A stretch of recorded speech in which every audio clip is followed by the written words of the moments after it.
Hello viewers, welcome to Miracle World YouTube channel. I am your Manusri.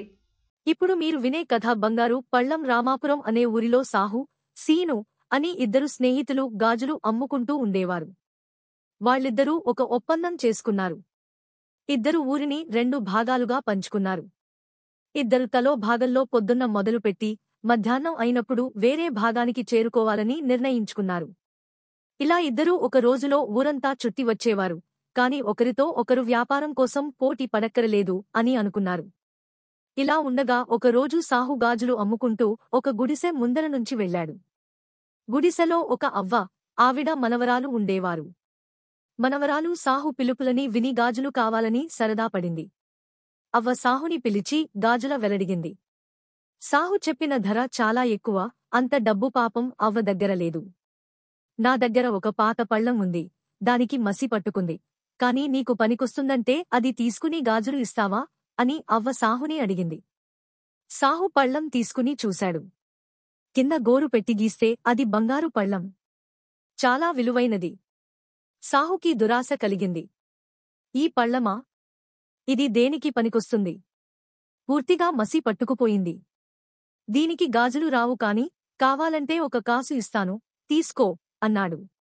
అవ్వ పాపం పళ్ళం తీసుకుని వెళ్ళిపోయింది. సాహు మళ్ళీ ఇంకొక్క రోజు వచ్చి చూద్దాం, అప్పటికీ ఒప్పుకోకపోతే ఇంకొంచెం ధర పెంచి తీసుకోవచ్చు అనుకుని వెళ్ళిపోయాడు. ఒప్పందం ప్రకారం మధ్యాహ్నం అటు సీను గాజులు అమ్ముకుంటూ వచ్చాడు. అవ్వ అతన్ని కూడా పళ్ళం తీసుకుని గాజులివ్వమని అడిగింది.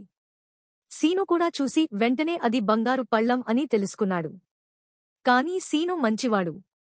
వెంటనే అవ్వతో, ఇది బంగారు పళ్ళమమ్మా. ఇది చాలా విలువైనది. ఇది నేను ఎలా కొంటాను? ఇంత డబ్బు నా దగ్గర లేదు. కాని మన సామంత రాజు దగ్గరికి తీసుకుని వెళ్దాము. దీనికి మంచి వెల కట్టి ఇస్తారు. అప్పుడు నువ్వు నా దగ్గర గాజులు కొనుక్కుని మిగిలిన డబ్బుతో ఏదైనా చిన్న వ్యాపారం పెట్టుకోవచ్చు, నీ మనవరాలికి బ్రతుకు తెరువు చూపించచ్చు అని చెప్పాడు. అవ్వ ఒప్పుకుంది. విషయమంతా సామంత రాజుకి చెప్పారు. సామంత రాజు అవ్వ దగ్గర పళ్ళం కొనుక్కుని తగిన సొమ్ము అవ్వకు ఇచ్చాడు. అలాగే సీను నిజాయితీని మెచ్చుకుని కోటలో మంచి ఉద్యోగం ఇప్పించాడు. ఇక సాహు సంగతేంటంటే, ఊరిలో అందరికీ సాహు చేసిన మోసం సంగతి తెలిసిపోయి అతని దగ్గర ఎవ్వరు గాజులు కొనటానికి ఇష్టపడలేదు. కొద్ది రోజులు ప్రయత్నం చేశాడు కాని కిట్టుబాటు కాలేదు. వ్యాపారంలో నష్టము వచ్చి మరే ఉద్యోగమూ దొరకక ఊరొదిలి వెళ్లి పోవాల్సి వచ్చింది. నీతి ఇలా మనుషులని మోసం చేసి లాభం పొందాలనుకునే వాళ్ళు ఎప్పుడూ బాగుపడరు. For more videos, please like, share and subscribe to my channel and press the bell icon.